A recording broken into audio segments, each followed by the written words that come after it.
When is a vampire also a werewolf? Welcome back to Every Vampire Ever, and in this video we're going to be talking about the Greek Vrykolakas. Share and comment for more. The story of the Vrykolakas has actually been around for a very long time, and with that there are a few different variations and iterations on the story, but today I want to talk about an variation from the Epirus and Thessaly regions of Greece that, as you may have picked up, kind of walks that line between vampire and werewolf lore. Now, whereas today we are aware of certain neurological disorders like people with epilepsy or Parkinson's disease, there was a time where it was thought that seizures were the wrath of God. And in such, it was assumed that when a person underwent a fit of catalepsy, which is essentially they lock up, their limbs can't really move, they don't register any feeling of pain, and the limbs are said to feel waxy. Well, again, we know that this is a physiological response to a neurological condition.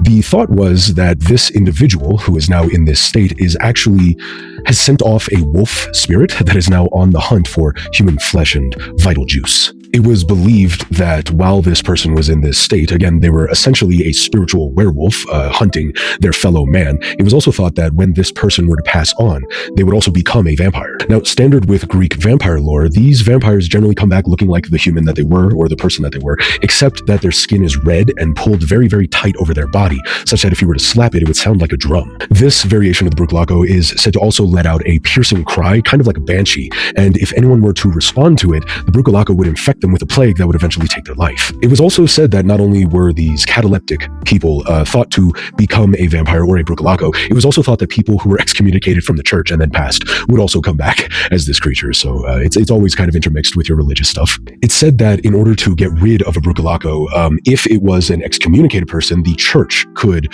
basically lift the excommunication order, and that would essentially fix the problem entirely. I don't know, maybe they'd be rendered to ash immediately. I'm not really sure how that would work. But if not, then you would have to capture the Vrykolakas, remove its head, boil the head in wine, and then render it and then the rest of the body down to ash.